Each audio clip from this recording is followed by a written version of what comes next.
Welcome and thanks for tuning in to Mindfully Strong Podcast. I'm your host, Drew Saenz, and I am super honored to be here with you and to dive into Mindright for results and my personal fitness journey. So if you know anything about trainers, typically we get into this profession because fitness was either a love for us forever, right? It's something we've been doing since kids and we really wanted to turn that into a career, or it's something that we've become passionate about due to a necessity, right? Maybe we were unhealthy at one point in our life and we needed to make the pivot, or we had a health issue, chronic health issue. We started exercising, that helped us improve. So now we want to share that with others, okay?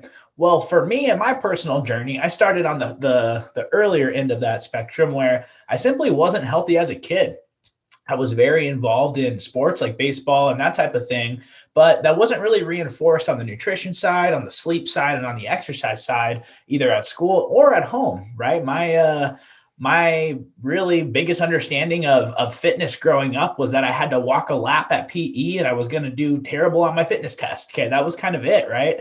Once those things would happen, there was no follow-up. So I really felt kind of left, just with my jaw dropped and not knowing what to do.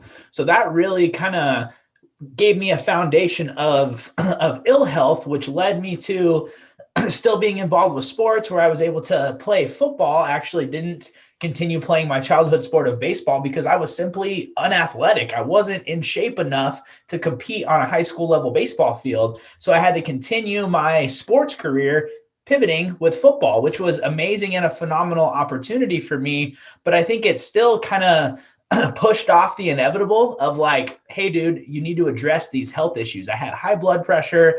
I'm sure my blood sugar was out of control. I had like a 42-inch waist as a high school senior, right? Just things were not lining up for me. So with that football career, I was able to kind of, be big and strong and push off those health issues. But really, what it did finally was just show me like, man, there's so much more to this exercise and health piece than just weight loss and just fitness itself. So luckily at 19, I had my awakening where a doctor told me like, hey, Drew, look, you got high blood pressure. Your weight is out of control. I was 298 pounds at the time. And I just kind of made a change. And through that experience, I feel that I'm now compelled to share my knowledge, my experience, and my education with you to help you get results. But not only that, I went through a lot of mental struggles with that journey. And that's what I want to talk about today is kind of the Mindright for results. Well, initially, when I was told that I needed to improve my health, that I needed to lose weight, that I needed to, just clean up my diet, I really took a all or nothing approach. The first thing I did was I tried to run outside. That was my first step. And at 298 pounds, I could run short sprints for football, but to jog a mile was impossible for me. So I did the hardest thing was run outside, which was really hard. And I did the second hardest thing, which was cut out all carbohydrates. I stopped eating carbohydrates for a short period of time initially in my fitness journey because I thought that it was going to help me lose the weight I needed to lose and get healthy. Well, guess what? I hated running really quick and I was really hungry. And when I started eating carbs again, the initial 10 pounds I lost for not eating them for 2 weeks came right back on. So I really started with this all or nothing, have to do the hard stuff, have to cut out all the things that are bad mentality, to now learning and growing through a process and through my education and my own personal experience that have really taught me that there is definitely a different way. We don't have to do all the hardest things first. And this is something that we can enjoy and experience for our entire life, not just these short periods of time where people like to go into weight loss mode, right? So I'll cut it out with the air quotes, but I want to just give that background so you understand like, hey, I at one time had a substantial amount of weight to lose. I lost 60 pounds in 18 months and it was hard. It was really hard. But with that, I got a lot of mental work done to understand health in a different way.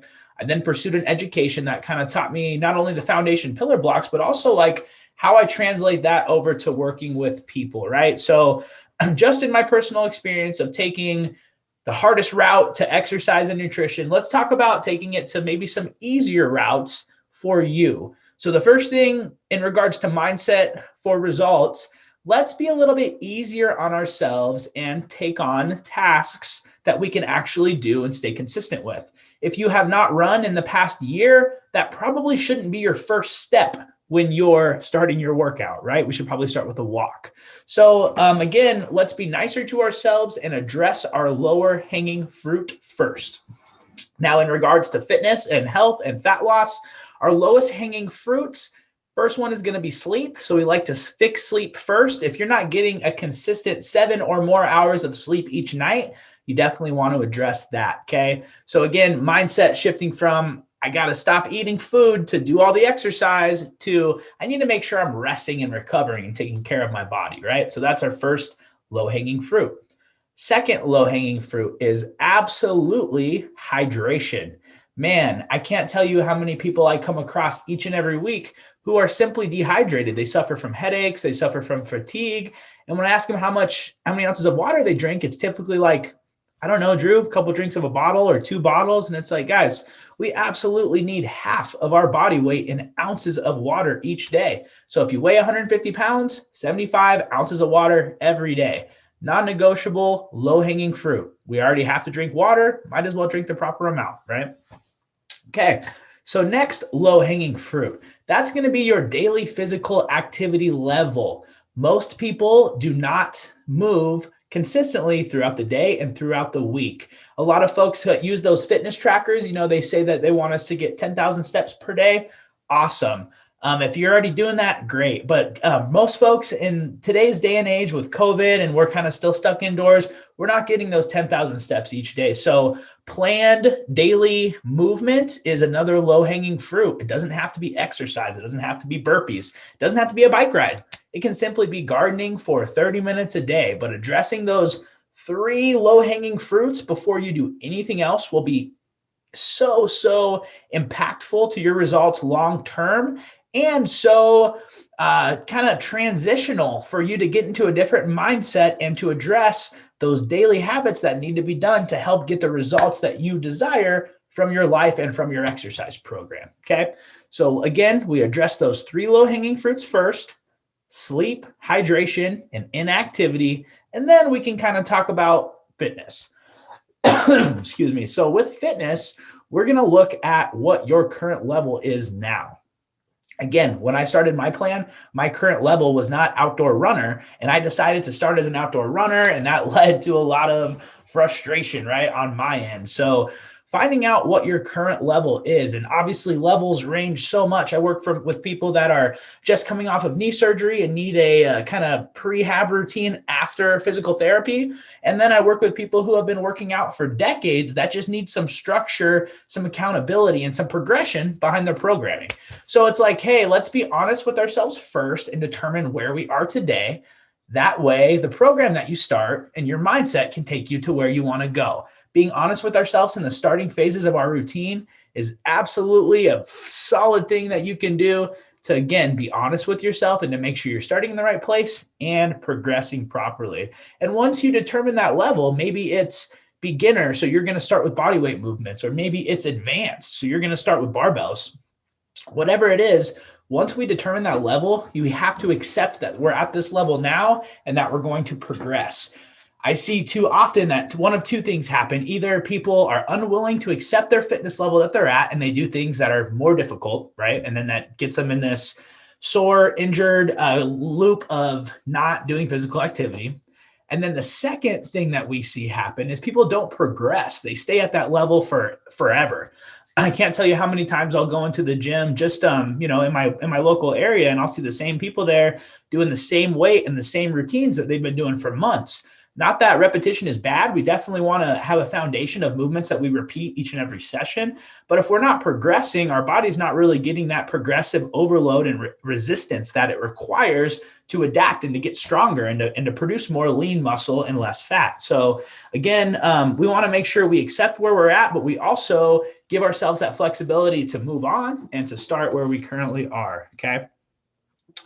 And then from there, we really want to look at like, hey, what does consistency look like for you? If we start in a mindset of consistency looks like 5 days a week, but I can't fit that in my schedule, then that's not realistic, right? So to have your mind right for results, we need to be on the front end of what consistency looks like for you. From a coaching standpoint, if you're getting at least 2 full body workouts in per week, I'm going to say that that's pretty solid and you can stay consistent with that over time and we're going to get some results with that. Okay. But if 2 workouts per week is like impossible for you to fit into your schedule and you're looking at starting a 5-day program, what's the point? Right. So let's really make sure we're on the front end of that and saying like, hey, what's realistic for me and what can I stay consistent with? And not consistent with, once in a while, but consistent with week over week. So what does that consistency look like? Again, maybe it's just those 2 workouts per week. Maybe it's just those walks every day to keep you going and to address that low-hanging fruit. But again, we need to understand what consistency looks like for you before you get into your routine. Because if you think it's something and then it deems to be something else, that's when we have that kind of internal struggle and we're in this stop-start phenomenon. So on the front end, if we can really determine what consistency is going to look like for you and what you're able to do, we're going to be on the path to fast results. Okay. And then another thing is being honest with yourself on, can you do it? Once you've deemed where you're currently at and what you can stay consistent with, is it something that you can actually do? Is your schedule going to work? Have you communicated that with your spouse? Do your kids understand where you're going to be during your workout, right? Just really make sure that we know what we're committing to, that we're capable of doing it, and that we kind of have some projections on the front end of how this is going to play out. That way you can really stay consistent, have results, and maintain your health and exercise routine. All right. Last thing I have for you today on Mindright for results. We want to talk about motivation. I made a Facebook post, probably sometime in January, kind of that high motivation time for people, right? And it was like, hey, exercise motivation usually comes when you're dissatisfied. Motivation for anything, right? To go looking for a new job, to find a new car, to start searching for a new house, right? You're usually dissatisfied with your current situation. So when that happens, motivation to change is high. Okay. We feel like we're ready for something new, like we're ready to take on that next feat, and motivation is high. Well, what happens is once we get into activity, we realize like, hey, these results aren't coming as quick as I wanted to. And this is really hard. Okay. That happens anywhere in life, changing jobs, looking for a spouse, whatever. Results aren't happening fast, and this is hard. Well, what happens when that comes about? Motivation goes down. So when we think about our motivation going down, we really need to assess what it is we're trying to stay consistent with. And if we've bitten off more than we can chew, well, heck yeah, our motivation is going to go down, right? If our program is too hard for us or we're trying to do too much each week, motivation is going to go down. So again, remember, it's going to come when you're dissatisfied with your current circumstances, but we want to make sure we can keep that motivation there by doing programs and activities that align with your goals, but are also manageable for your weekly schedule and your weekly workload, okay? And in regards to motivation, one thing we can really think about is like, gifting yourself the opportunity to do your exercise program as opposed to having to do it. If we make it something that's attractive to us, so it's not too difficult, but it's also something that we carve out in our days so we have that personal time, that's going to give us a much more consistency long-term than throwing ourselves into something that's too difficult and that we're unable to accomplish. So again, Mindright for results. We really want to look at what are those low-hanging fruits we can address. What does consistency look like for you? What does your current level look like? And then as we work through what consistency looks like at your current level, how do we stay motivated? And we're going to do that by making sure we've got the right mental approach to our program. We've got the right mental approach to our schedule, and we're not biting off more than we can chew. Okay. So learn from my mistakes. Don't start running when you're not ready to walk, and don't cut out carbohydrates before you've even fixed your hydration or sleep needs. Okay. I really hope this was some impactful information for you, and you can take it and use this to get your mind right for results. Thanks so much for tuning in to Mindfully Strong today. I do have my email linked up in show notes, as well as all of our social media platforms. So feel free to shoot me a message on either social or via email. Let me know what you thought about today's show. Get in your exercise sessions, keep your mind right for results, and I look forward to connecting with you very soon. All it has is a guitar and a snare drum. Bang on it. Is this life? I guess it's fine. Oh, what?